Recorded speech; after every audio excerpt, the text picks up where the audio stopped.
Shut up and sit down. And there with Jimmy, and she said, well,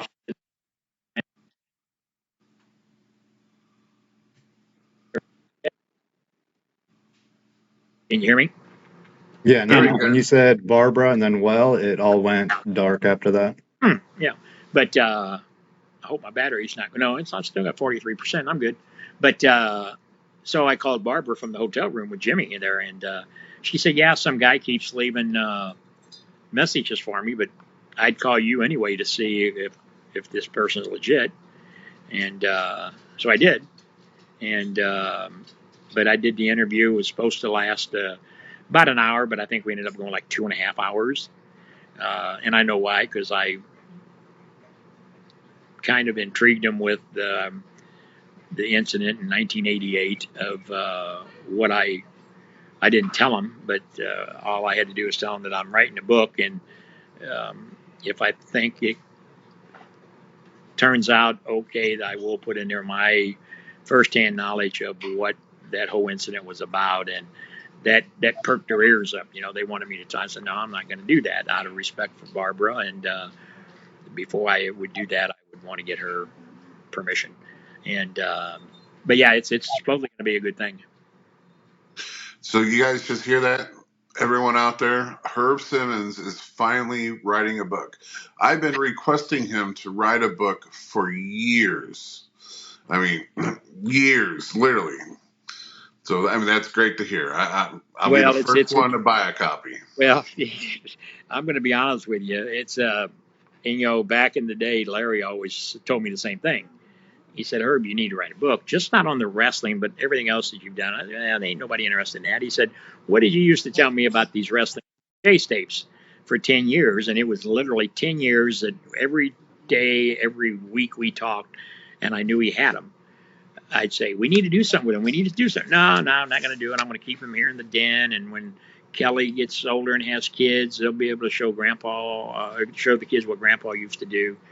And man, it got to the point where, but I never gave up. It was every time we talked, if we were talking about the weather, if we were talking about law enforcement or talking about sports, before I got off the phone, I'd say, hey, have you decided if we're going to do anything with them tapes? And no. And of course, anybody who knew Larry knew that he was a late nighter with me. I mean, hours and hours on the phone with, if he wasn't, he'd get off the phone with Brody and then he'd call me. Or if I was on the phone with Frank, I'd get off the phone and call Larry and say, this is what Frank's doing, this is what he wants to do. So we were always still late night people. And then he would sleep until noon. And one morning, about 10 o'clock, I get a call from him. And I'm thinking, what the hell are you doing up so early? He says, you're right, big boy. He says, I've decided, let's do something with these tapes. And I said, oh, my goodness. You know, and the rest was history. And, you know, the first three, I think I told you before, Jim, there was a guy named Scott Cooper that did the video work at South Broadway. Of course, I never was at South Broadway, so I wouldn't know. But Scott Cooper, after Pete Parisi got out of there, Scott Cooper was doing video work. And he produced the first 3 episodes of us on VHS tapes. And so we did volumes 1, 2, and 3. And they came out, and this was 20 plus years ago when we first brought them out. And they came out like the middle of October of that year. And Frank Cusimano, who was a local sports guy for Channel 5 in St. Louis, still is, he's a sports director, came over to Larry's house and did the story on these first 3 tapes of Wrestling at the Chase. And we met him there like at 1 o'clock in the afternoon. He says, okay, it will air tonight at 5, 6, and 10. Well, at 5 o'clock come around, I'm at home, and my phone starts ringing off the hook, and it's Pat Madison calling me. Herb, you got to do something. You got to do something. My phone won't quit ringing. Oh, my God. She said, it's one call after another. They kept track, and there was like 300 calls that came in from 5 o'clock to 6 o'clock. They were supposed to put my number on the program. On the screen? Yeah, the screen. Instead, they put Larry's number, 234-8814, 618. And she was getting all the calls. And so so those were the first 3 volumes, and then of course, as we start looking at doing more of them, Scott Cooper ends up getting a divorce. He goes by the wayside, so we don't have a post editing guy or a production guy now. So Larry says, "Well, I know a guy that used to teach my daughter, coach her in volleyball, named Charlie Regal." He said, "So I'm going to call him and see if he's interested." So he lives over here in Illinois, and so he makes arrangements. We go to Charlie's house one night, and we take one of the old tapes with us, and it's from 1962. And we walk in he's got a nice house, got a nice office, bedroom set up as an office, and all of his equipment's in there. And he says, "How old are these tapes?" And Larry says, "Well, this one's 1962. He says, "Oh boy, I bet this is going to be sawdust." And he opens up this case, he pulls it out, and it's a TV reel, and he puts it in his machine, and it comes up, and quality is great for black and white 1962. And so we're sitting there watching it, and it's Johnny Valentine's on it, Pat O'Connor against Lorenzo Parenti, Joe Garagiola is the play-by-play guy. And, man, we're sitting there. And Charlie says, "Now, wait a minute. You've got 3 tapes out now, right?" And Larry said, "Yeah." I said, "On VHS." And we were selling them then for $34.95 a piece. And they were going like hotcakes. They were hot as can be. And Charlie says, "Can I ask you a question?" And Larry says, "Yeah." I said, "Yeah. Why did you guys put these on VHS?" And I looked at Larry, and he looked at me, and I said, "Well, what do you mean, why? What would we put them on?" And he reaches over in his drawer, Charlie does, and he pulls out this real shiny thing that looks like Frisbee, And he said, "Why didn't you put them on DVDs?" And Larry and I look at one another and say, "What the hell's a DVD?" We didn't know back then. And of course, that VHS had 2 hours, and I think that we could get 2.5 hours on them. And Charlie said, "Man, you guys are giving money away here." He said, "Why don't you put them on DVD and do an hour DVD?" He said, "So if you've got enough footage for 12 or 13 tapes, you'll double that." And of course, I could never get Larry. Larry always wanted to make sure the fans were getting their money's worth. So we kept them. So we had him remaster volumes 1, 2, and 3, put them on DVDs, and then from then on, the rest of them was on DVDs. In fact, we did 12 volumes. I've got volume 13 that I was finishing up when Larry passed away that I just have not got finished yet. It's like the last book he was writing. He got all the way to the last chapter. I know what he wanted to put in the last chapter. I just haven't been able to sit down and put pen to paper and finish it for him, and then let Pat go out and get it published and go from there. Because it's the story the difference between Sam Muchnick and Vince McMahon is the topic of the story. So, but I know you used to have the DVDs at the shows. My dad bought a couple of them, and then he loved the Bruiser Brody Japan DVD. Oh yeah, against Dory Funk Jr. Is the one that we put on volume 9. I think it's on, and of course it was a bloodbath over in Japan. But yeah, it was. So we had 12 of them that we put out there, and that's why I've got those, and we sold the rights to them to High Spots, but we maintained the rights to use them here. We sold them to a Canadian firm. Same thing. We sold them the rights to use them, but we maintained the rights to use them locally. And that's why I still got them. And because everything that Larry had basically he left to me. And same way with like the Dick the Bruiser's TV library. I've got all of it. And you've seen them, Jim. They're still in the TV reels. Right. And his wife had sold some of the rights off to other people that's got them. Rock Parsons got some of the rights to them. But I've got the ones that are actually on the TV reels that I'm getting downloaded and going to be using some of them. So I'm still waiting for that museum. We got to get a museum. I don't care if I got to build you a building or something. We got to get a museum. I told you when when the good Lord says that my feet will no longer walk on this earth, my wife will probably have the biggest bonfire anybody's ever seen.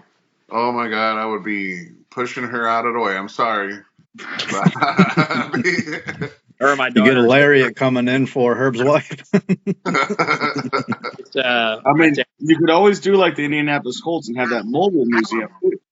yeah, Ghost show too. Jim, I think you've seen some of my garage when you've been down to the house, and I've got shelves in there that I've ran out of space that I don't have enough room to, and I need to get it out of the garage and the one so I can have more room for my cars. And but I just got called over the weekend, and I got more stuff coming that I'm excited about. You know, I'm kind of like the kid at a candy shop when I get a call and say, "Hey, are you interested in so and so's collection?" And yeah, don't. And I really get upset when people say, "Well, you know, so and so's going to throw it away." Throw it my way, Right. because hopefully someday I can make benefit of it. And you know, and then I get people calling and wanting to buy this or that, and I don't sell any. Yeah, I did sell some footage off of the one tape to WWE. They're doing a documentary on the Steiner brothers and the Bruiser. That's where they started up there, and Yeah. they needed that footage, so I was able to find it, and I sold them the usage of about, I think there was 4 minutes that they wanted, and so I thought, you know, if it's going to help keep the memories alive, why not? You know, I still got the tape. They just bought 4 minutes of the one match they needed, and but I get people asking all the time. I mean, I got that sign from 1969 that was hanging in the Kiel Auditorium, you know, with Edouard Carpentier on it in the main event against Oh James, wow. and it's in a big frame. And I mean, I had a guy offer me even as big as fan as I am, I don't know if I would pay that kind of money for it, but I said no. It was given to me as a gift, and I don't get stuff like that to sell. And if I ever get a museum, I want other people to get the enjoyment out of it that I get. You know.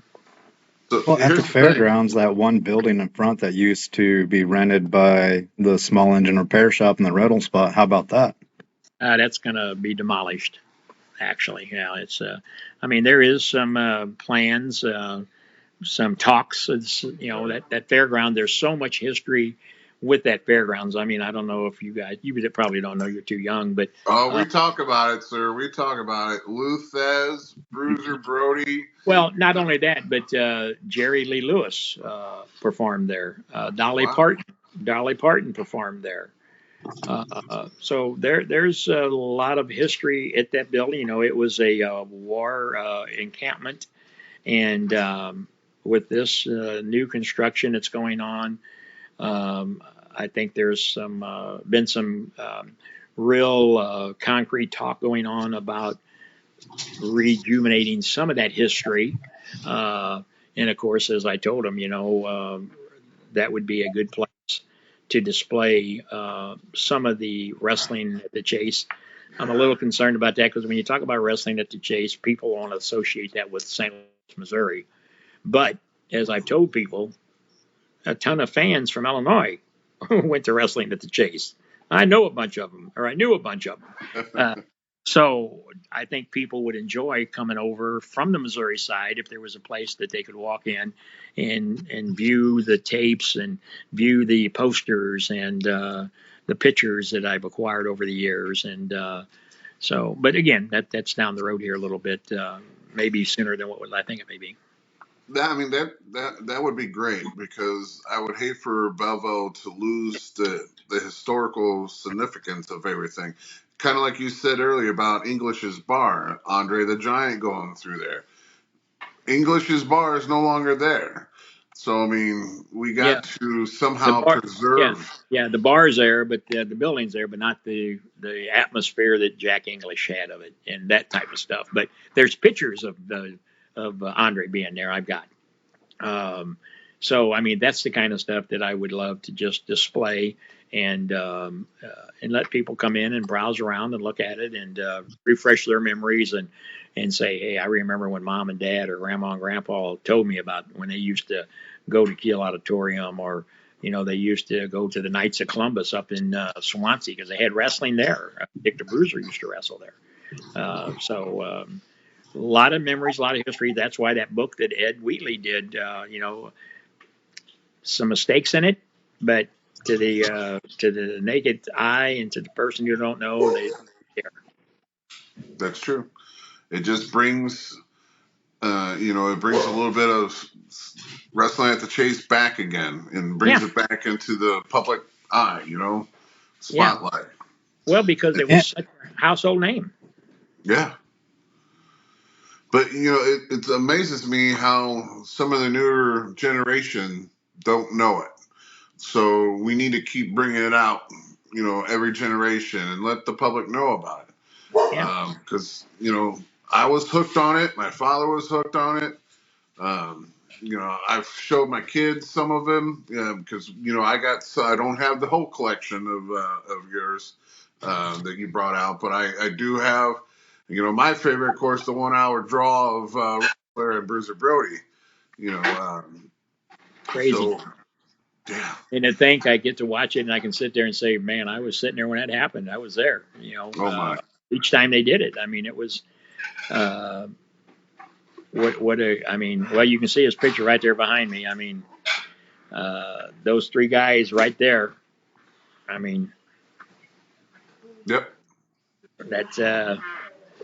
I mean, I would be here, but I wouldn't be as knowledgeable of the business without the help of those three individuals. Yep. And then and again, Tony was my partner, and we did a lot of work together, traveling together. But he was there. He was my junior heavyweight champion over there at SICW, and he traveled with me quite a bit. But if I had to put somebody else's picture up, it'd be Tony's. Yeah. And for anybody watching this long, yes, when he said that picture right there behind me, I did look behind me for some stupid reason.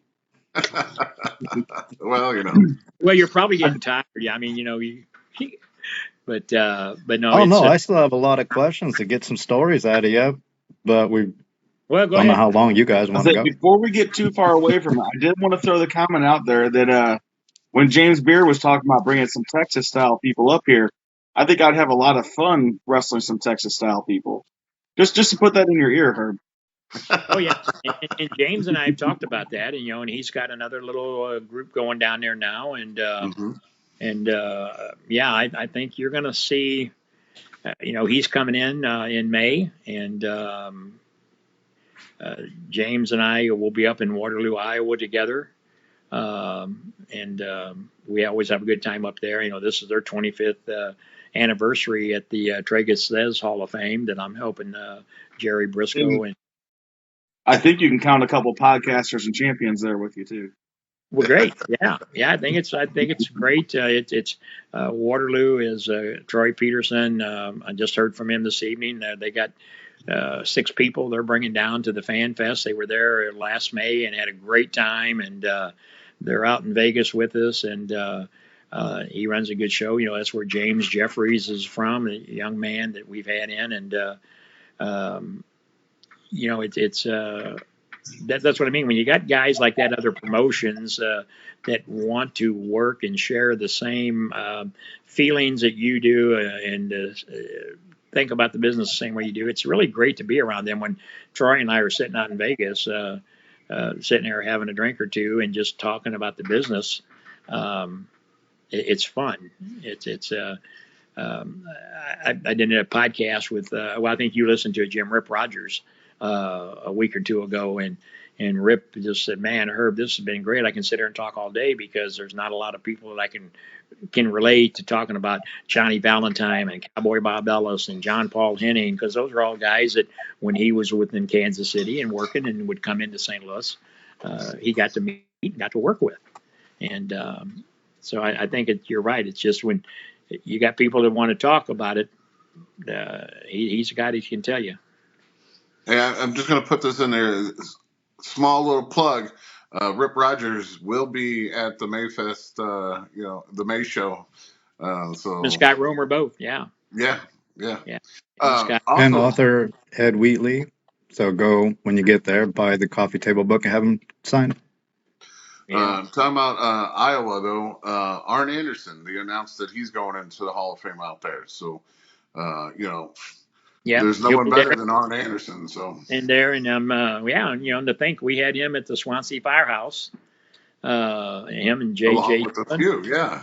Yeah, and Barry Windham, and like I said, we have been very fortunate, and that's what when you were talking earlier about, especially some of these younger guys, man, they ought to be Googling and just searching these guys out and saying, man, I can't believe I met these guys, and You Right. talk about the Swansea Firehouse. We've had a ton of greats there. Like, I hope we get that show going again. We've had two Gold Scorpio there.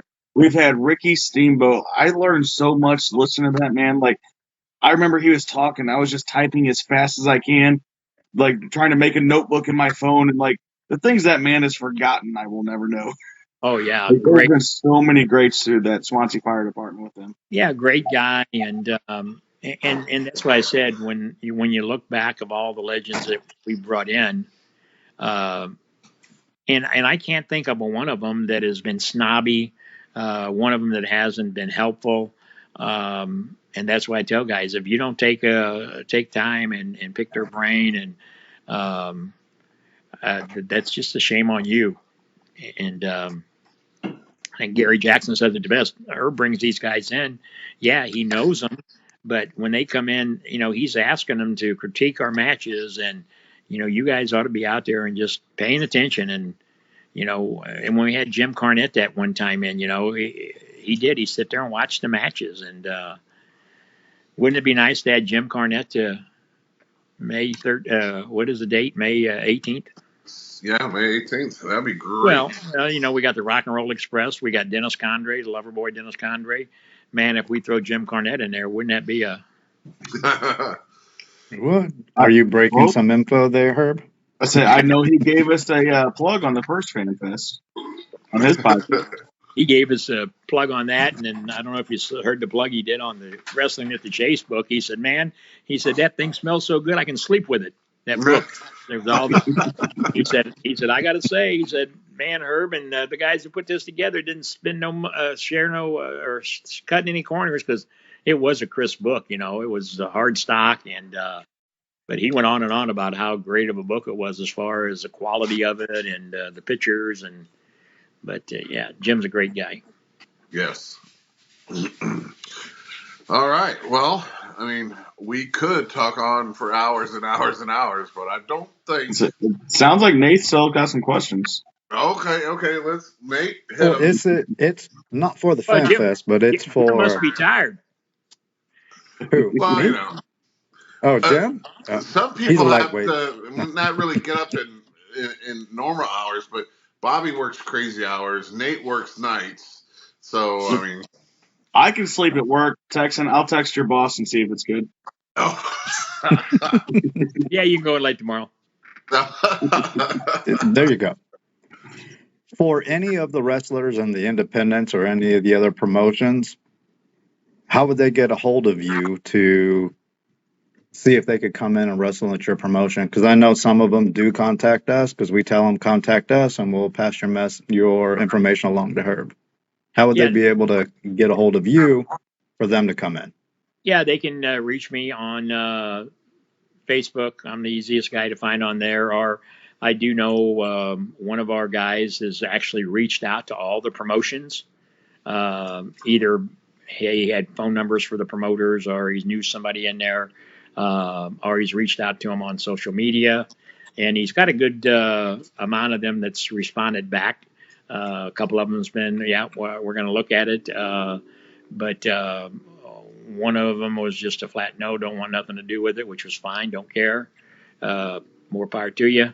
We'll be having fun on May 17th and 18th. And but yeah, or they can call me on my phone. It's 719-1034. I give that out to everybody. Like I said, I don't have nothing to hide, so I asked No him wonder not to. why your phone's always ringing. Yeah, yeah. Always. But again, or they can email me promoter at SICW.org. They can drop me an email. Like I said, I get there's not a day goes by I'm not getting a call from somebody around the country. Yesterday, a lady from Montana. I think I told you we're sending Bob Wharton up there later on, and she also designs different merchandise and things. So her and I have been talking back and forth, and Now, I just to spent throw 9 years another in. plug in there, it's not the same lady that I'm looking on your page for these 50 tote bags you're going to have at the show this weekend, is it? if she put them out there, that she got them done for me. Yeah. Is it So Miss Becky that's Blankenship her. slash Yep, Titus?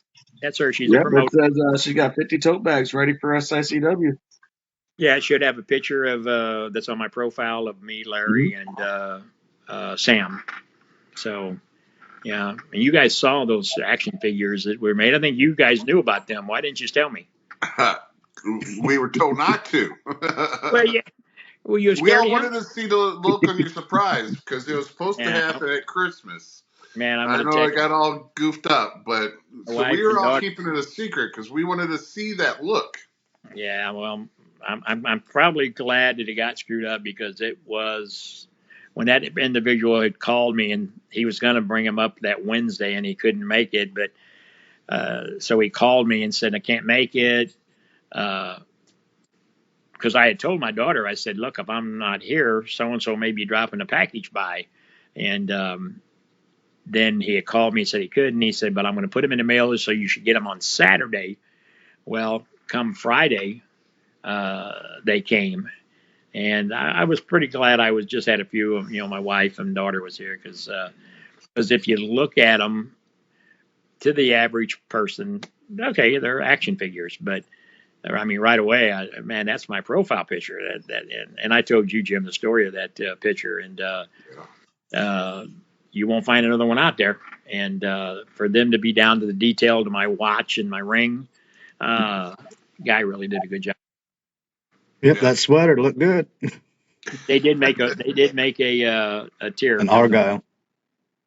yeah. So, but I'm proud of them. Those will. I told the wife those will be in the coffin with me.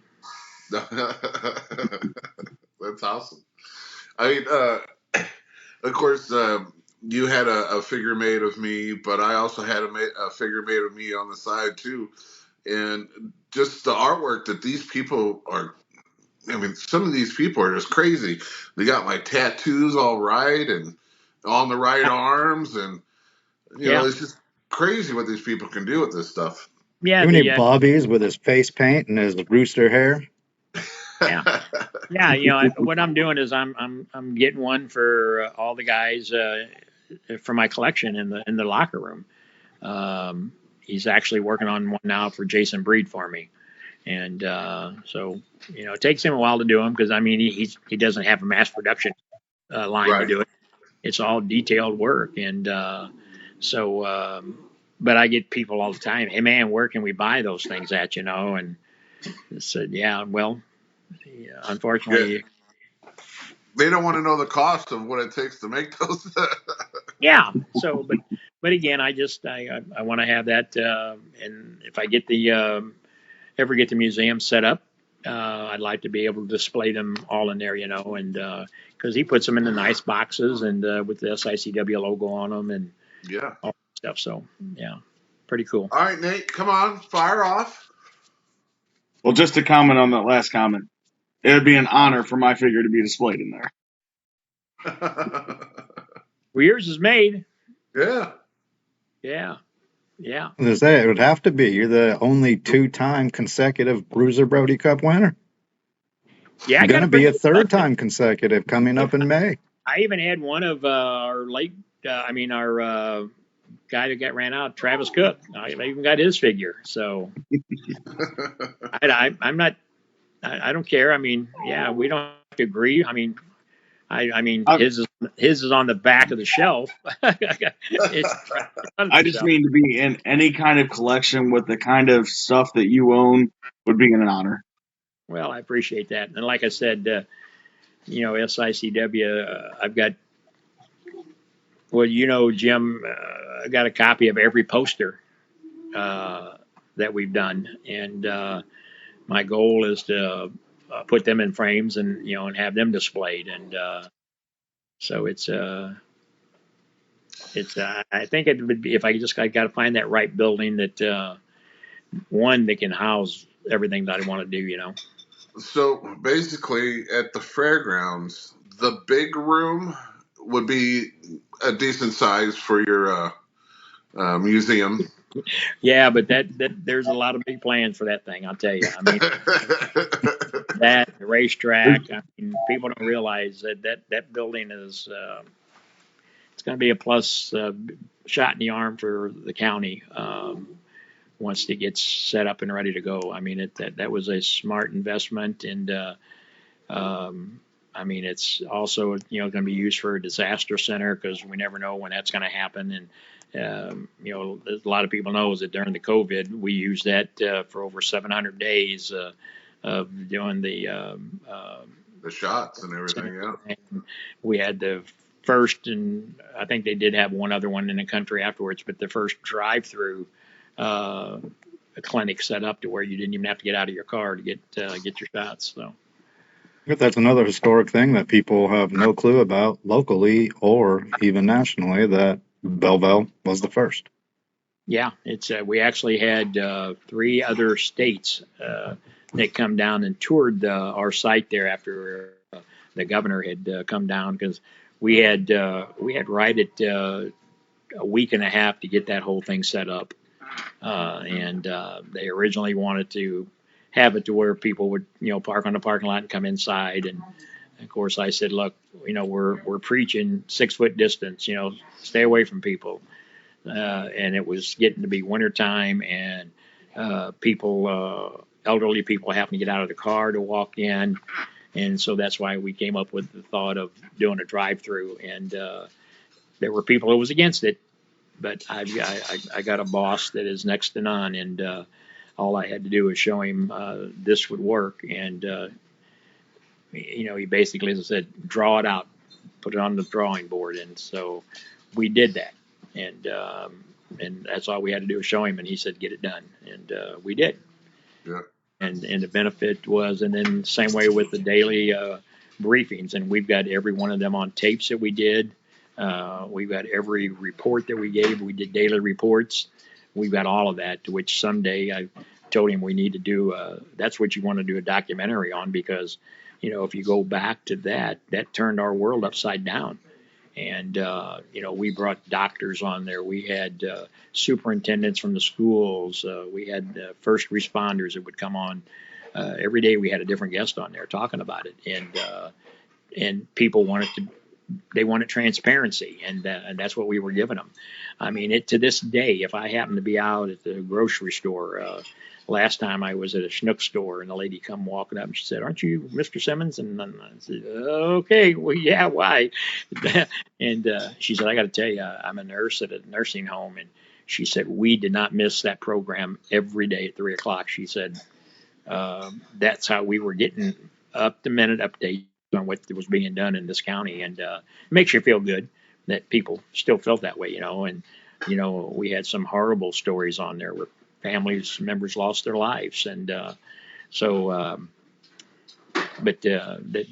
I think that's something that needs to be in the library, where generations beyond us, the kids can go in there and say, "Hey, what happened back during the pandemic?" Yeah, Because definitely. I'll be the one to tell you, when I was taking training for the EMT school and all that stuff. Well, part of that was okay. This section is going to be on the pandemic, and we all look around and sit at the table. What the hell are you talking about a pandemic? We ain't ever going to have to worry about that.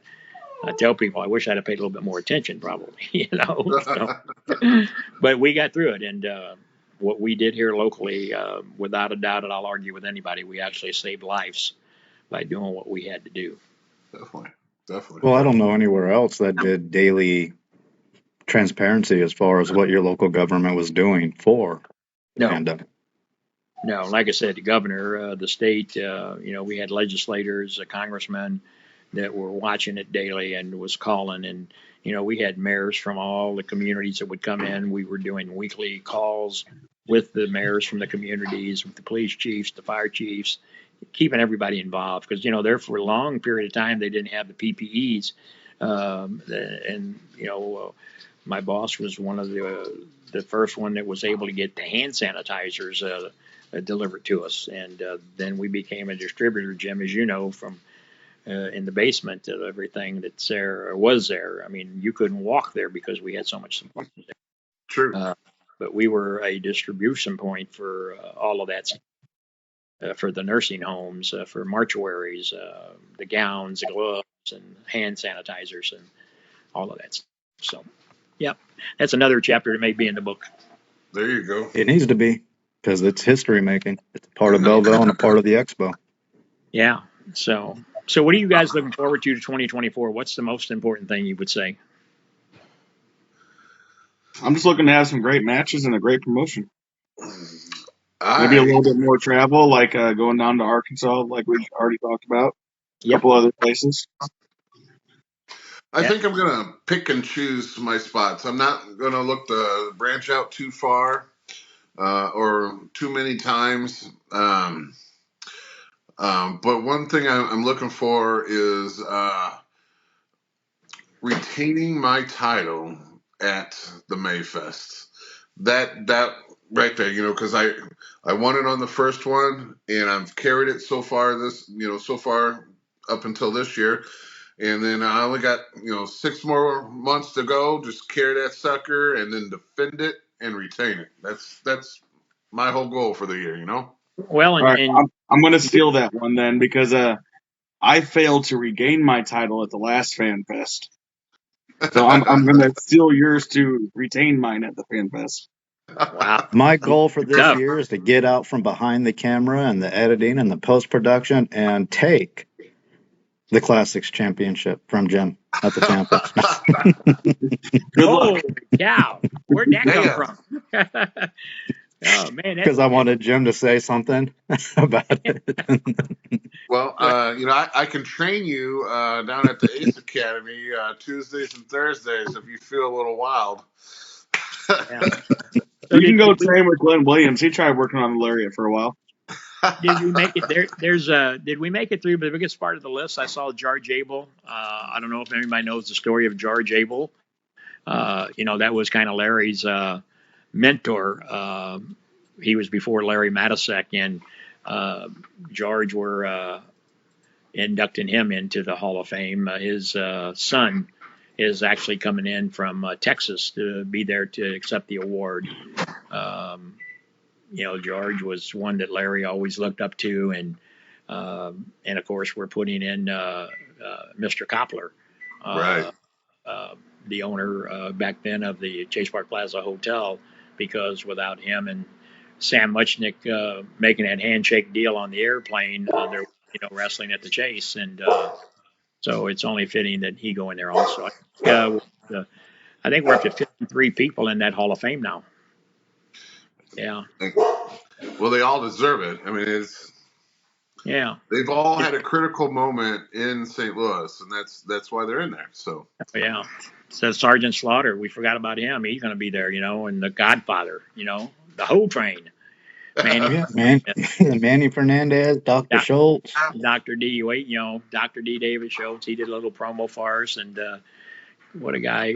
I can't wait to see him. He's we talk about once a week, and he loves Barbara, and he loves Darla and SICW.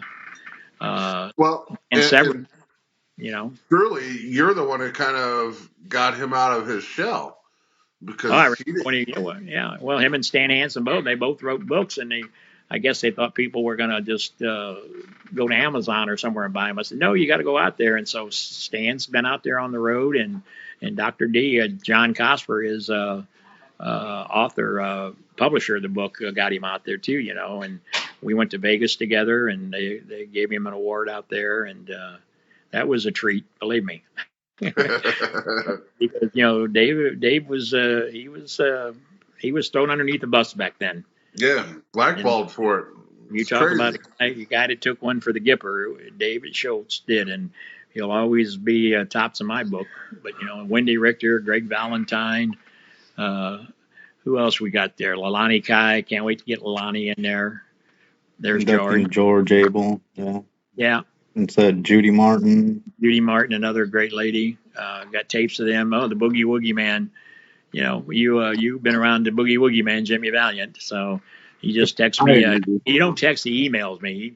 He's a guy that goes to bed at 2, 3 o'clock in the afternoon, and then he's up at 4 o'clock in the morning and does his routine. He works out every day, and great guy. Him and his lovely better half, Angel, just fine people.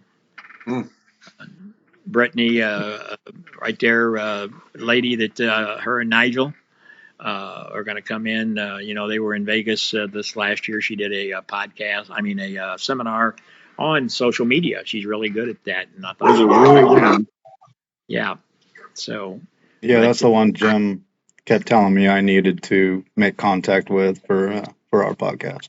Yeah, Brittany's good, and they're really excited. They travel. I tell them they travel more than Henry Kissinger ever put miles on an airplane.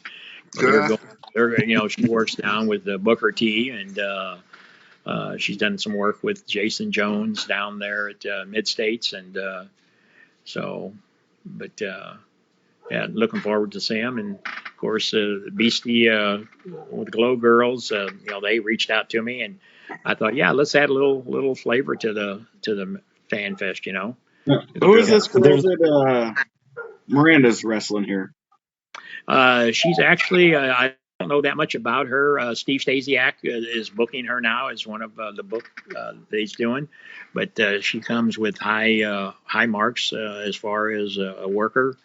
So I reached out to Miranda, and Miranda said, "Yeah, I'm not going to back down for nobody. I got my dad's blood in me, So, and that's the kind of attitude you want to have. And so I'm looking forward to seeing Miranda on Saturday night, her and Judy Azul, and of course there's Greg Gagne, and we're fortunate to get Jumpin' Jim Brunzell this time, and of course Dr. Tom Pritchard. I mean, that's a guy that I'd love to have come in early and do a seminar. Oh, I would love that because I steal so much of his stuff for the Ace Academy because a lot of his stuff is out there on YouTube land and everything, and he does this awesome drill called Man in the Middle, and I stole that and I love it, and I teach that as often as I can. Yeah. What would you guys think if Kane came along with him? If Kane, hey, that would be great. Speechless? What did you say, Bobby? Speechless? Hey, I would do what I always do and say, hey, need to set a program for you to come on the podcast. They run that. It's not a promotion, but it's an academy down there. They run it as a group. Kane and Tom Pritchard. So, I mean, that would be great. They got a new building now, so he was telling me about that. So, yeah, he's excited about coming in. So that would be awesome. I hadn't seen Tom since Bert Prentice was still alive. We were doing a show down there for him, and I was doing the commissioner's gimmick, and they had Bobby's got the book. I say the Tom Pritchard book right here. There you go. Yeah, but and then prior to that time, we were at Jerry Lawler's 50th year anniversary at the Jacksonville ballpark. Tom and I was so. Oh wow, that's crazy. Just past Paul Roma. A lot of people give him a lot of heat for not being, he was part of the Four Horsemen, and he is given a little heat about not being part of the best formation of the Four Horsemen. But I tell you, he was styling and profiling too. He come out there, underestimated. Underestimated, definitely. Yeah. Plus, WWF, he was Power and Glory. A nice tag team out there too. So I mean, yeah. And we have NWA Tim Storm coming in. Hey, Yeah, Tim Storm Tim, has been NWA champion, multi-time NWA champion. Very nice guy. And looks like he's dabbling a little bit in wrestling again because he yeah, was being a he little is. like commentator announcer. Well, And yeah, he told me Billy was wanting him to kind of do a little bit of both, and so he's well, you know, and Tim's he's gonna accommodate what the promoter wants. there you go. There, the other guy from NWA that you're bringing in, that's the guy that's kind of driving him to go back into the wrestling bit because he's got a little some shenanigans that he's playing, and Tim is not handling it. Yeah, I wonder how that'd be a match at May 18th. Hey, they come through Missouri, so they got to have licenses. And they do. Yeah. And there's our good friend Rick McCord. We got tapes of Rick when he was back with Central States, and a great guy. I mean, I was glad he was. And he called and said, "Yeah, I'm in. Let me be there." I said, "Okay, come on in." So great guy. He's out in Vegas. All the time, and really good. And there's Rip. Yeah, So, Mr. Rogers in his neighborhood, he's coming. oh yeah, he's. And of course, I mean Teddy Long and Mac Davis. I mean, I don't know if you guys saw the promo, the commercial Mac did for me, advertising the 17th and the 18th. But it's real class work that he does, and His voice is just, it's perfect for yeah, any kind of like announcements or, yeah, he does that podcast with Teddy Long, and yep, it's really good. yep. I listen to it all the time. Yeah, in fact, I got Barbara Goodish is going on there Wednesday night. She's doing a podcast with him. Ah, And these podcasts are all starting to line up now because we're getting closer, and which kind of like what we did back in last year is everybody wanting to help promote it, and which I appreciate every bit of that because that's how you got to help get the word out there. And right. but I'm doing one. There's a radio station down in Festus, Missouri, Y98 or J98. I talked to them yesterday, and they're wanting to do something and do a little cross promotional work, and so we'll be Please. getting some advertisement out of that. And so, I mean, we're gonna turn all the leaves over and try to cover all of it. But like I said, I can't do it by myself, and I appreciate all the work like Teddy Long and those guys do, and it's just it's a teamwork, and hopefully the fans come out and support everybody, and GT Collectibles, Scott Wilder Promotions, those guys really helped out in May, and they've committed to helping out this year, which they already have. But they're still looking at a few other guys that they want to bring in, and I'll make room for them. Like I said, we're at 53, 54 now, which is more than last year. But I have a game plan to where if we get up to 70, 75, we'll just leave the ring down until before show and have to put it up. Yeah, Andy, yeah. Andy don't like that idea, but there's enough guys like Jason Jones told me last night. He said, I'll have 3 or 4 guys there to help put chairs up, do whatever you got to do, put the ring up, and because Hey, the ring in there was a little tight. if we have 75 legends, let's just keep the ring down, and we'll just hang out with all the legends and just talk to them and spend time with them. We don't need to have a wrestling show. We just hang Yeah, out with the legends. Put the ring outside and have a 75 legends. backyard match. well, and that's the one thing we haven't talked about is the Bruiser Brody, Larry Matisick, Tony Costa Memorial, that we tie that all around that, and my dear friend Barbara is excited about that, and I keep waiting to hear from her because she may have a surprise for me, and so I just hope she's excited to make me the only 3-time champion of that cup. Come on, you've already been the only 2-time. Do you really need We've got a to keep third? extending it now. Spread the wealth. well, it's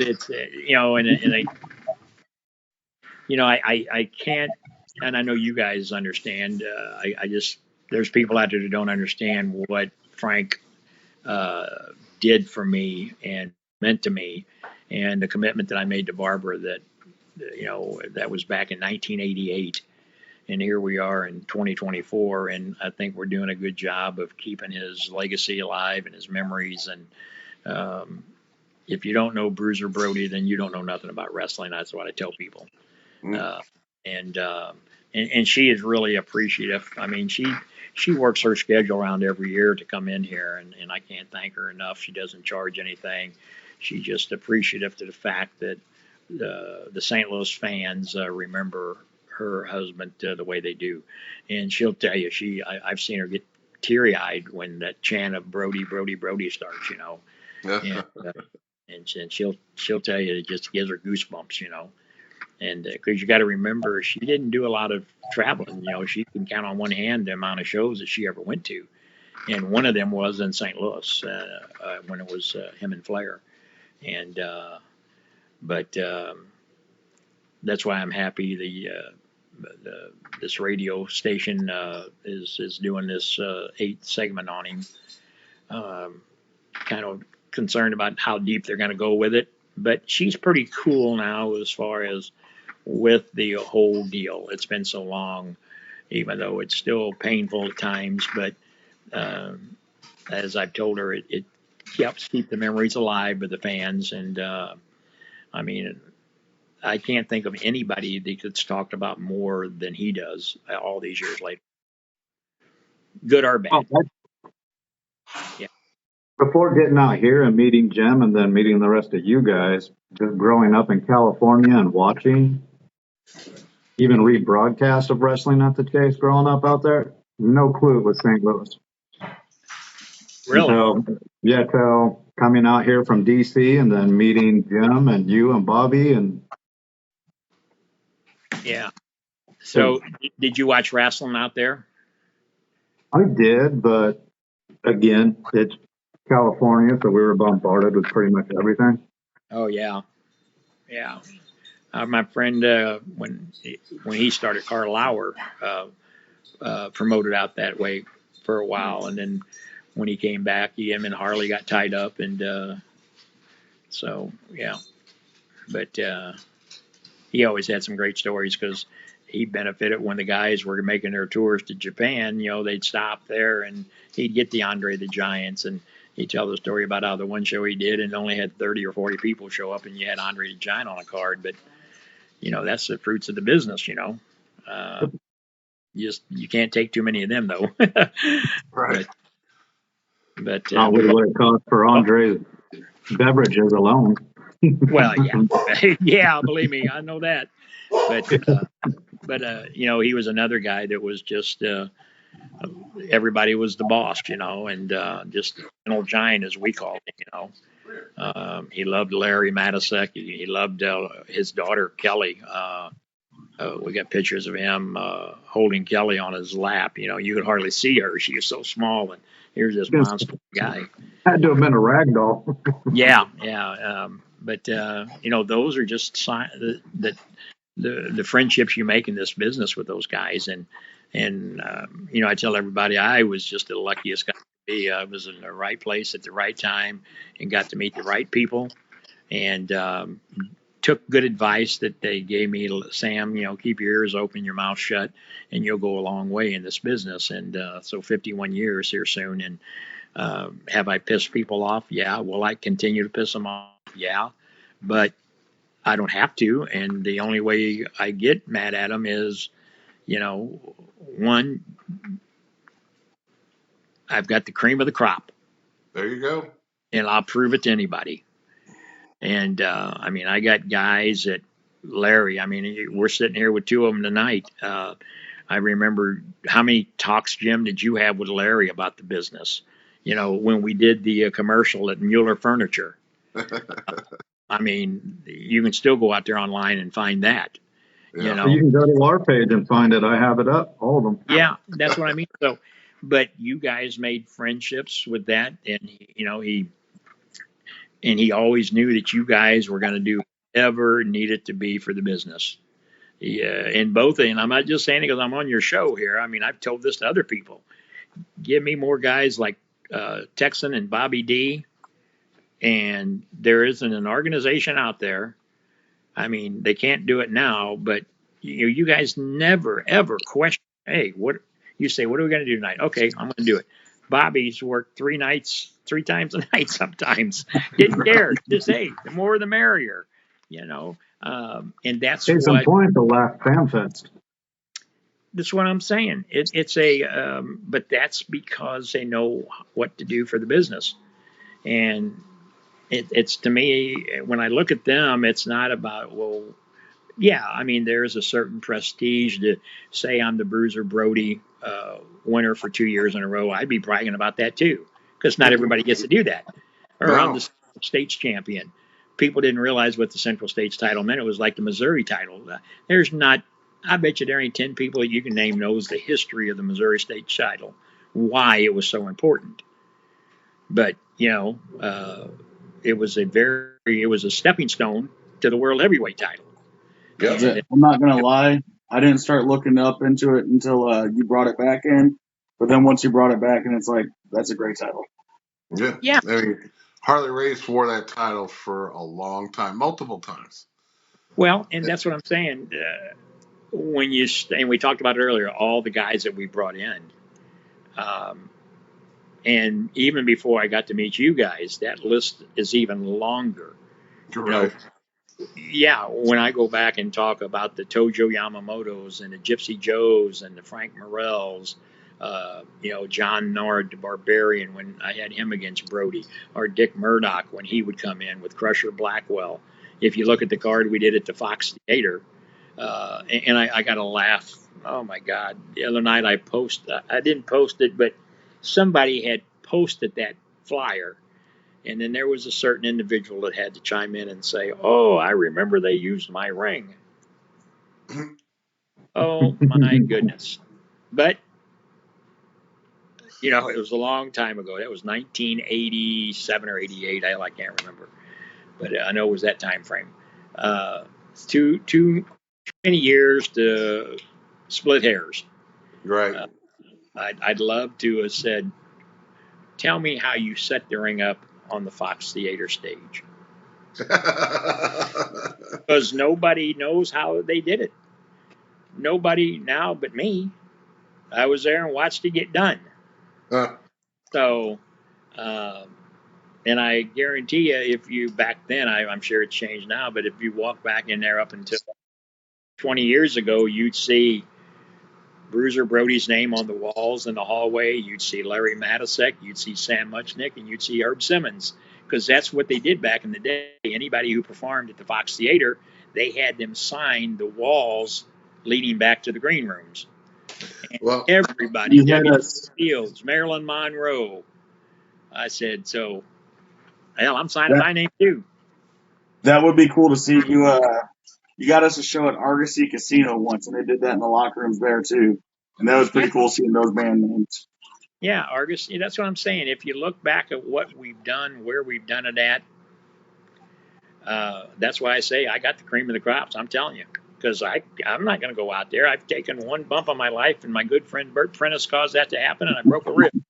Doing that, ain't doing that no. And it was that goddamn Travis Crook the cook and a telecon that did it. So, and then our good friend Flash Flanagan, he always wanted me to get in there, and I nope, ain't doing it. But he did let me get in there and use the kendo stick on Travis one time. So, but and that's the other thing. I don't claim to be a worker, but Sam Muchnick wasn't a worker. Larry Matisek wasn't a worker. right. Why do you have to be a worker? Who is saying you Well, need to be? well, people try to say that you don't know what you're talking about. Well, no, I don't. I'm not going to go out there and tell you I know how to do a front flip and a back flip and a cartwheel and a hip toss and all of that. I'm not, but I'll tell you how to put a matches together. I'll tell you how to put a card together. Tell you how to promote it. So when I hear these guys talk about, well, I'm a promoter, I'm also a worker. More power to you. More power to you. That just Who? means you're doing it wrong. Well, it just no. I Listen, mean, I've been to some of those shows where maybe they shouldn't have been a worker, and it might have gone better. well, and again, like I said, most of the time, if you have a promoter and you have a worker that's a promoter, guess who's always on top? Mm-hmm. Or it's just the nature of the beast, the nature of the beast there. And again, if it works for them, if it's selling tickets, that's fine and dandy. What was that you talked earlier about egos? Oh, 3-letter word. That's what I tell them. But that's the difference of what it was back then and today. I mean, you don't, if you check the ego at the door and come in and you know what you're coming there for, that's like me. I don't go out and put a gun on somebody and say, you got to come and work for me. But I get blasted because I tell people that I just don't want you working in my backyard. Have I ever told either one of you guys where you can go work? No. Nope. No, never, never have. That's Always your been my choice. that's your right to do that. But on the flip side of that coin, I should have the right to say who I want to work for me. Yeah, definitely. I mean, Yeah, and it's so hard, and we've talked about this before. It's so hard to make certain people understand that you can't work for me tonight and be my big heel or my big baby, and then next week you're 10 miles down the road and you're the opposite in front of the same crowd, basically. right. So And you can go back to our episode about the 25-mile rule where I threw out the specific numbers, but there was a YouTube show where they said it was someone working at the South Broadway Athletic Club, and they said that CJ Shine was the Dynamo something champion, won it 2 weeks ago, and then he lost, I believe it was Cayman that night, like 2 minutes later on that episode. yeah, so Like, and if promoters would just understand these guys that, and again, these are guys, promoters that they're happy with doing a show, and you show up and okay, A's going against B. Um, I mean, I think you guys would agree. Our our programs are pretty well organized. You guys pretty well know uh, before you get to the show who you're going against. I mean, you don't just walk in and say, "Oh, oh, is that the guy that's been in the audience?" you know, I had another guy who knows you guys, works for other companies, called me 2 weeks ago on I guess on a Saturday night. He tried to get hold of me a couple of days, and I was busy, and he finally got me. And he worked a show at another location, and they ended up having 29 people show up to watch it.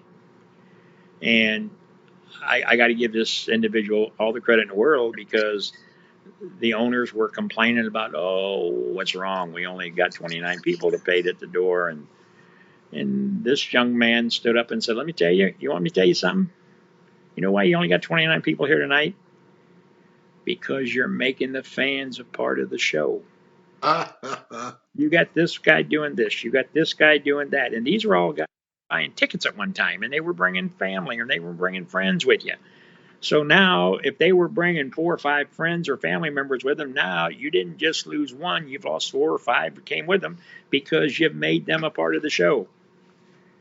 Not everybody is made out for this business. And this guy, I thought it was pretty admirable of him to call me, and we were talking about other things, and he brought that up. I said, well, I hope it didn't cause you any heat. And he said, well, I don't care. He said, you can't sit around and complain about you only sold 29 tickets and not know why it happened. Right. And I'm going to tell both of you, all 3 of you, if we have a show, I've had that happen one time, and it was in Rolla, Missouri. If it ever happens again that I've got 29 people or 30 people or 40 people or 50 people at a show, that's a signal. And that's when we all better think about retiring. Well, that Because ain't going to happen anytime soon. So no, because we have the product. We have the cream of the crop. We have people who go out there and know what they're doing, how to be safe, how to promote. But again, if we start drawing crowds like that, that's the time. What are we doing it for then? Right. At that point in time, you're only doing it for your own self gratification, and that tells me. And I know groups around the country that are doing that, and they continue to do it, and they continue to do it. And some of them will call me and say, "Man, I've tried this, I've tried that, I've done this, I've done." Well, wait a minute.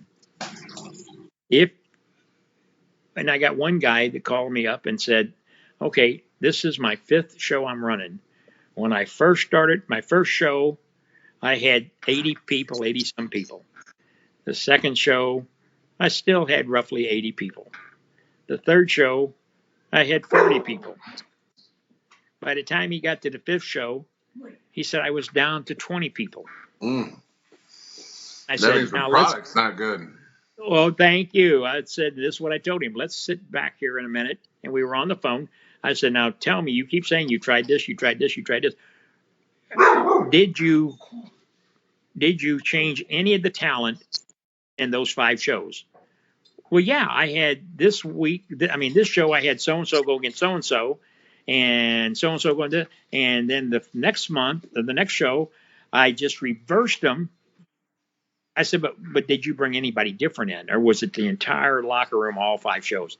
"Yeah, same group." That's a red flag. Yep. That's that's a that's a bad that is a bad locker room that you need to add some spice to it. You know. Yeah. And I think that my daughter just said, "Hey, you better plug your phone in." Yeah, you had to do the same thing I did. Mine's at 9%. I had to plug mine in. And I'll probably have to get her to come over and show me how to do the dang thing. There it is. It's there you go. I think I'm good now. Thanks, babe. My daughter is my guru as far as when it comes to technology stuff.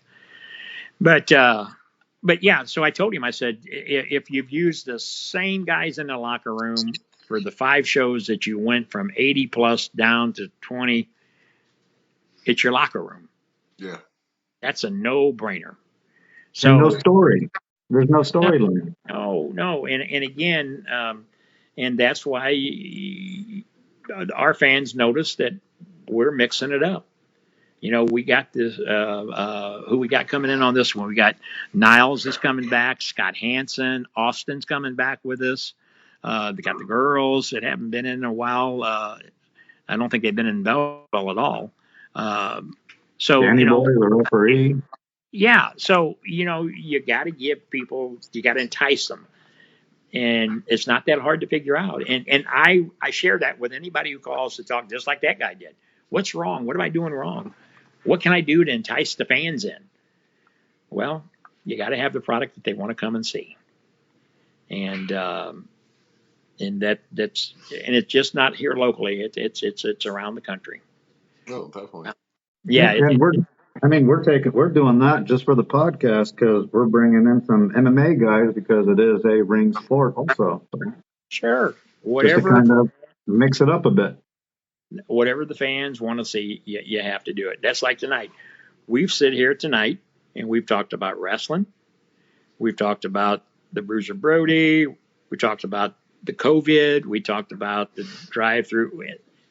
And when some of your followers look at it, they may get a little tired of hearing me sit here and run my mouth about wrestling, but then all of a sudden, boom, we talked about the COVID. 760 some days that we did that, especially if you lived in this area and you were part of that. You listened to those daily podcasts. So it's a little variety. It's kind of like the Sunday night show. We're going to give you the hot upcoming people that's in the business, but then I'm going to give you a match from 1973. Mm-hmm. Now I've caught I broadened my demographics, right? And for a long time back in the day, and never talk about my buddy Larry, but I'm the one that said let's move that classic around. Because if you put that classic in that same 1 hour show at the same break at the same time, there are some people out there who will go right to that classic and want to watch it. But especially on the premiere night when you're showing it, if you put it on earlier in the hour now, or if you put it later in the hour, they can't scan to it. They got to Right. watch it. So you kind of mix it up a little bit. Yep. And because I want them to see what I'm promoting now. I want them to see the Texans and the Bobby D's and the superstar Steve Fender and the Brandon Brettas and who I kept calling Brandon Smith last night. I don't know if anybody caught that or not on the show. But see, I'm not too proud to tell on myself. But All we ever do is call him Mr. Thanks for the House. So forgetting his name is understandable.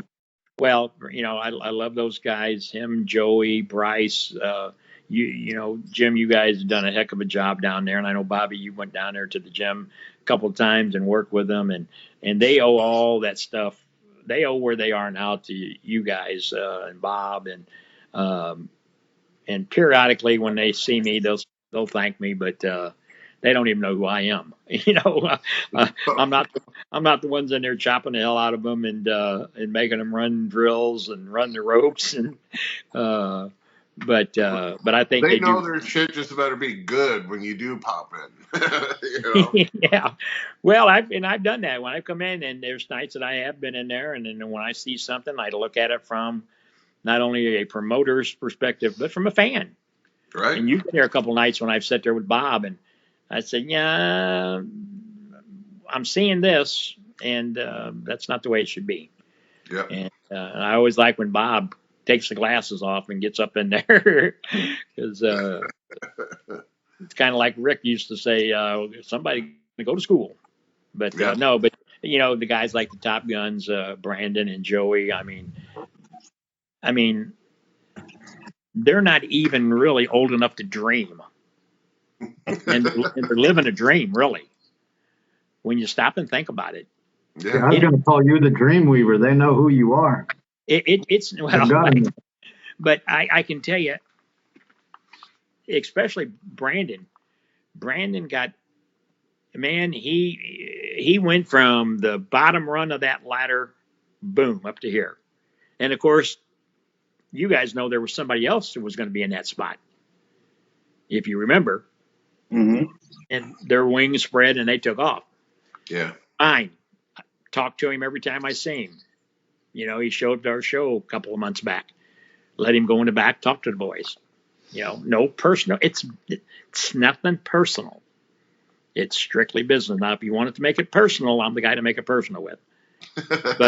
But let's keep it on a professional level, and we have no problem whatsoever. Yeah. I get accused of being too forgiving at times, but guys, life is short. And now we'll talk about that a little bit. I mean, it's no secret. I just went through a little scare here a while back that scared the bejesus out of me, and makes you look at life through a different set of eyes. And that's why, Jim, you notice I've been a little laid back. Yeah.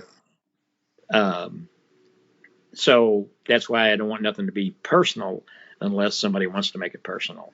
This is business. We're supposed to treat it like a business. It's supposed to be fun. We need to have fun. If you want to turn it into a personal issue, then okay.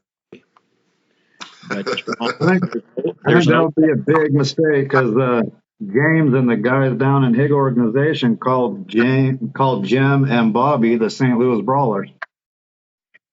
well, there's an Making it personal would be a bad idea. There's an old saying out there: the strong will survive. And when I want somebody to tell me what other organization out there can do what we're doing, and if some of your viewers think that I'm bragging, I would hope they would understand, because it's something to brag about what you guys are doing and being a part of, because it may never ever get done again. Right. To bring in this many legends, not once but twice, in St. Louis, which was the capital, and I'll argue that with anybody. I'll show them statistics. I'll show them sellout crowds at Kiel Auditorium. I'll show them sellout crowds at the Checker Dome. St. Louis was the capital of wrestling, all because of one man, and that was Sam Muchnick. Yep. Yeah, and even in the Iron Claw, I mean, yeah, there were some things that were wrong, but one thing that was in there is the dad telling Kerry and Kevin and David, if you want the world championship, you have to go to St. Louis and earn it. Never a truer statement made. And not that Sam was the king of all kings. It's just that he required when he received, because everybody thinks, well, he was president of the National Wrestling Alliance for 41 years consecutively. No, there was some breaks in there where he wasn't. But to me, that's good, because that shows me that at a period of time, things got a little stale. Sam was smart enough to say, let me take a break. Then it even got funkier. And then, we're going to vote Sam back in there. And then Sam would come back in and pick up the pieces, and guess what? It'd start building back up. He always referred to it as a roller coaster ride. And he knew when to get off the roller coaster. He didn't want to take that dive down. He wanted to always be in the roller coaster when it was going up. Yeah. Just like anything else when you're going up in life, And he was smart about that. I remember him sitting there telling me that. He said, if you find yourself at the top of the roller coaster ride and it's starting to go down, you better tell them to stop it and let you off. You want to be one up. And but a lot of these guys don't know because they didn't live it. Now, just like the gentleman did, I told you earlier, that told me about the 29 people. The gentleman that called me this morning, those are young men that have a vision of wanting to learn more about the business. When I have a promoter that calls me from another state and says, hey, I've only been doing this now for a year or two. I watch what you're doing. I watch how you promote. I watch your social media. Is there anything that you can help me? That's the guy that wants to learn. Yeah. Now, what does Herb Simmons gain from that? No, I'm 71 years old here. Don't gain nothing from it. Nothing. Don't gain nothing. The only thing I do get out of it is the satisfaction of knowing that there's somebody out there that wants to make the business the way it used to be. That's my satisfaction I get out of it. But anybody around here in our area that's even wanting to think about doing that? No. And we can sit here and talk all night about it, and you guys would love for it to stay the way it is. But what you got to start thinking about, what happens if that day comes that there is no SICW the way you know it now?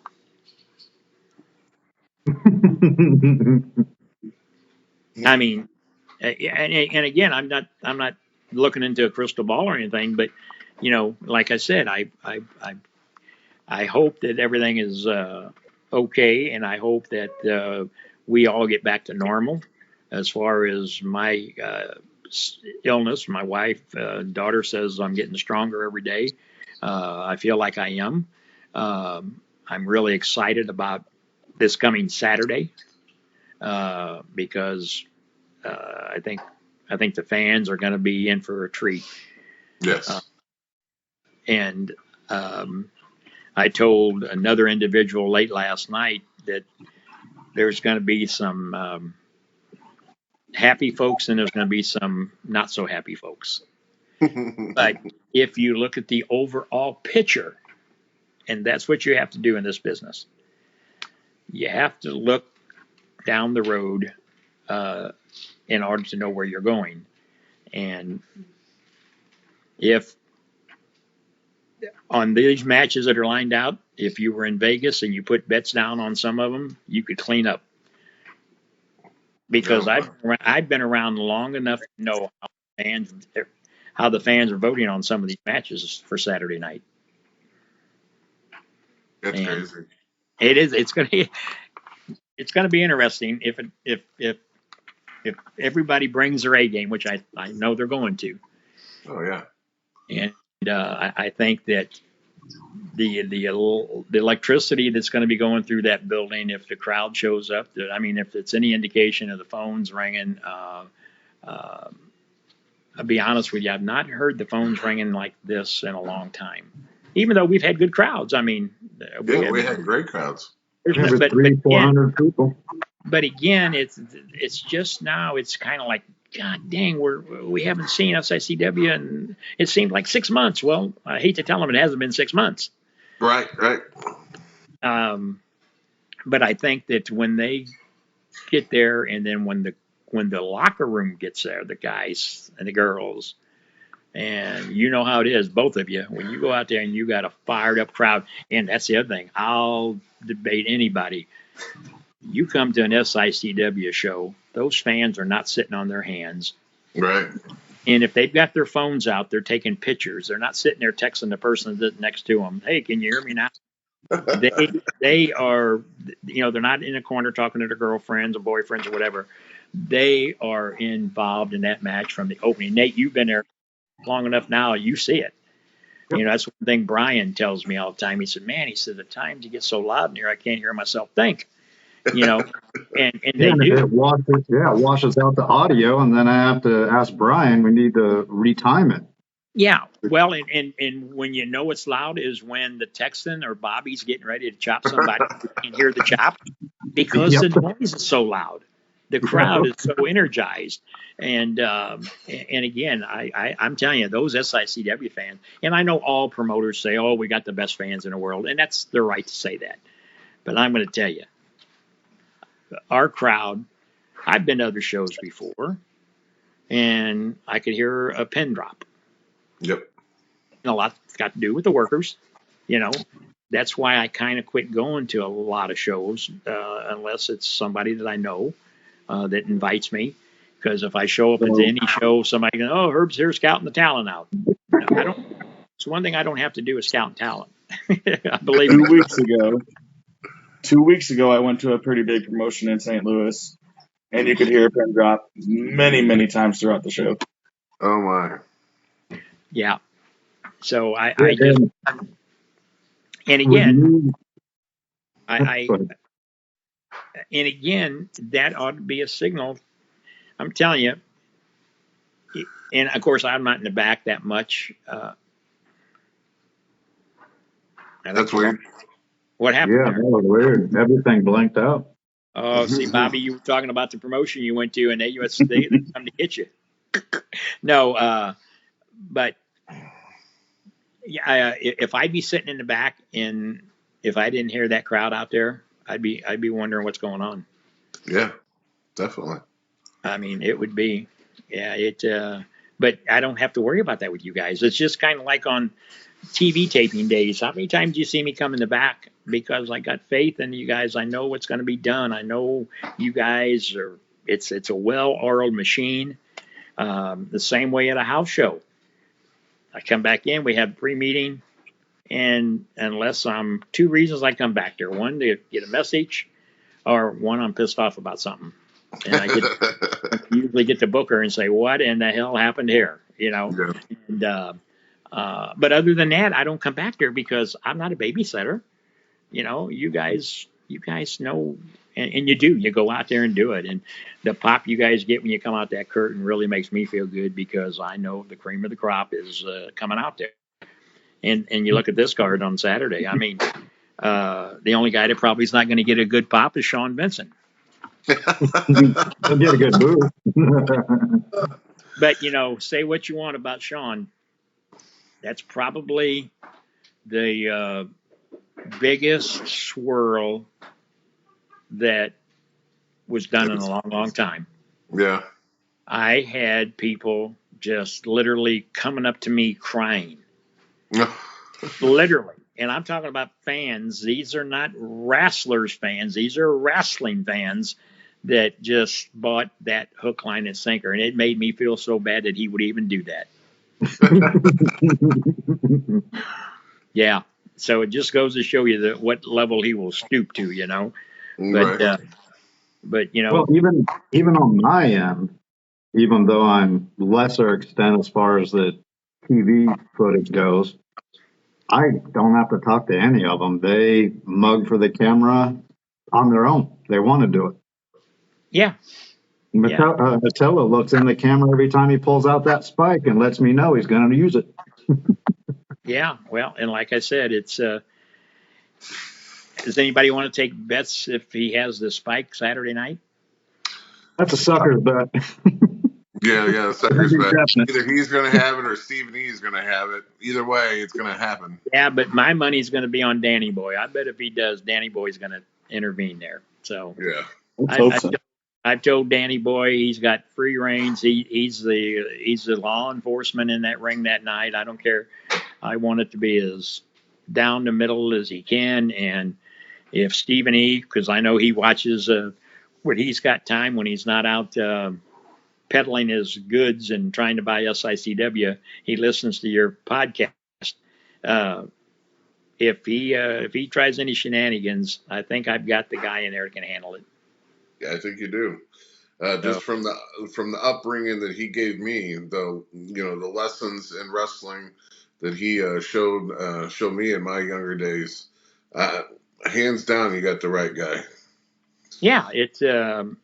I mean, in a cage, as I tell everybody, it's not a cage made out of chain link fencing, and nothing wrong with that. I had one for 20 years. In fact, the same cage for 20 years that we used until it got demolished down at New Breed Wrestling, and we left it down there for Scotty to haul away for us. But as you know, Jim, you've been in our cage here. Yep. And it's when you talk about a steel cage, it's a steel cage. Oh, yes. It's actual steel cage. Welded. Welded together. Well, and I'm going to, and I think I've told Jim this before, and I don't know if I told you guys, but it's hard for me as a promoter to pick match or say which is a good match or which is my favorite match because I got so many of them throughout my whole career. But through SICW, I still think the Steve Fender and Texans match at Fairmont City was one of the best I've seen in a long, long time. When you talk about methodically working that cage, and then the other one was you and Axe. Yeah. At the Shriners. I mean, the difference between two veterans in there that know how to work and of course in a cage match that's who you should have in there. You should have the top guys, but those were two of my favorites. Oh, awesome. Okay, just to interject real quick, we're on 3 hours and Bobby's falling asleep. He got to go to sleep. He got to go to work. My alarm only goes off in 5.5 hours. Yeah, but that place you work over there, 8 hours there is like 16, I'll bet. Yeah. Yeah. Have you been to my favorite grill over there lately? Oh, yeah. I've been to Park Grill many times. Really? Yeah. I haven't been there in a while because they were on vacation here for a while, a couple of weeks. But there for a while, we were going pretty regular. Jim, you've been over there. Yeah. I still haven't made it there on a Monday. I got to make it there on a Monday. I actually modified my chicken and dumplings recipe because of eating theirs. Oh, really? Mm-hmm. Good. Well, they got stuffed pork steak is what they got on Monday nights, and I've not had it yet. The stuffed pork chop or the pork steak? Pork chop. I had that. It wasn't my favorite. Their pork steak is really good. No. Yeah. And you also just can't go wrong with their double bacon cheeseburger and onion rings. Yeah. Well, and their dressing that they stuff in that pork steak, man, is to kill for. So is it the pork steak that you always talk to me about? The pork steaks is always the one we got. It's always good. Okay. I've never had. What's the name of this place so everybody that made it this far can go down there and get it? Park Grill, isn't it? Park Grill? Yeah, I think it's what's called Granite City. Yep, it's on Namioki, right off of Edwardsville Road. Yeah, I'll tell you what. You should blow up Herb's phone anytime it's a Tuesday night and you want to know what's the best place to eat at, because he can tell you the city that you're at and where to go. There's a Yeah, place in Cahokia Heights. There's a place in Granite City. There's a place in Belleville. There's, yeah. We're going to be doing another there at Layla's Roadhouse. He just called me the other day, and or in fact, I was there. Excuse me, and he's wanting to do another one of those raffles. He's got two of them. I think one he wants to do in March and April. So okay. he's a good sponsor as far as getting the word out for us. Lets us hang the posters up there, and great guy. And he comes to the matches, and and they got good food there. If you like Yeah. pizza, wings, and they got a little smorgasbord there for lunch, and Well, even at the raffle, I had the great pleasure of winning some bacon, and my God, it's not like the kind you get at Schnucks or places no, like that. I mean, it's really thick, really fucking juicy bacon. It's awesome. So yeah, we're there on Wednesday nights. The fire department, Prairie du Pont Fire Department, does our Queen of Hearts drawing there on Wednesday evenings, and I've been trying to go there to support the fire department, and my daughter and son and them are all there, and they spin the wheels, and then they do the Queen of Hearts. I think it's up to like $4,100 this week or something, but that's uh, awesome. it's a fun time. Some of those Queen of Hearts get up to millions. Yeah. Yeah, yeah. So, but if I Well, have, all right. Well, let's end this. We'll say this Saturday, doors open at 6. Show starts at 7. Belclair Fairgrounds, SICW Wrestling. Main event. I mean, of course, they're all main events, but we have a steel cage in hand. So, steel cage, we got Gary Jackson versus Attila Khan with the special guest referee, Danny Boy. You might as well throw in the Stephen E because I'm sure he's going to be out there. But a great main event. Of course, I'm going to be defending my belt. Bobby's going to be defending his belt. Even the tag straps are on the line. So, again, this Saturday, the 13th, and we're good to go. and don't forget the ladies are going to be there. Miranda Yeah, there Gordy, you go. Miranda Gordy. cool. And Azul. Yeah, Judy will be Yeah. there. And Steve Fender. I mean, it's a Niles Blanc. I mean, it's an all-star card to kick off the road to Fan Fest 2 in May. And I'm sure we're going to keep dropping a little more things about the Mayfest show. As you might have heard, he's just said, could be 75 people. You never know. I mean, it'd be great, but I won't hold you to it. But Yeah. Well, I want to thank you guys for inviting me on. I know you could have had anybody else on here, but and they wouldn't have talked as much as I would have. But it's good to talk to guys who know the business and enjoy the business. And Nate, I appreciate all the work you're doing because I know it gets long, and having to put up with these two guys when you're doing this is work. It's his pleasure. yeah. It is. All right, It guys. is. Good talking to All you. right. Thanks, Herb. All right. Thank you, Okay, Herb. take care. All right. Good All night. right. Good night, everybody, because I know you're going straight to bed. Well, I just want to throw out there before we totally let loose. Again, if you like this content that we bring you, the Herb Simmons, the James Beards, the locker room of the SICW, please definitely like, comment, subscribe, and share.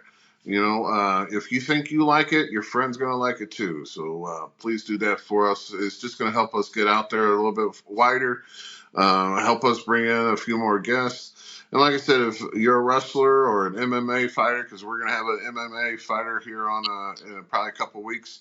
But if you want to kind of break out in the St. Louis market, hit us up. I tell my guys at SICW at the training center at Ace Academy, there's no better way to get into another state or another promotion by doing a podcast that's in that state or in that promotion.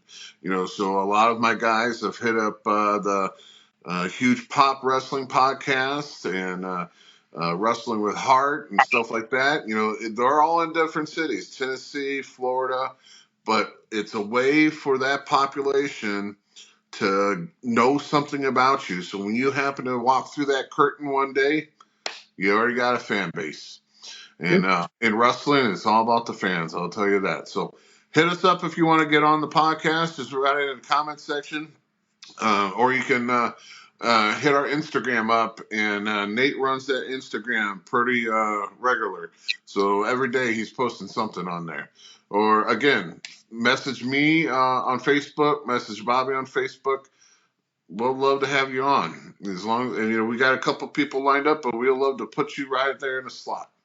So that's all I got to say. But for the Squared Ring podcast, thank you for tuning in. I'm sure this will be cut up into probably 3 sections or 2, something like that. But thank you. And gentlemen, have a good night. Have a good night. Sleep well. Oops. You're right.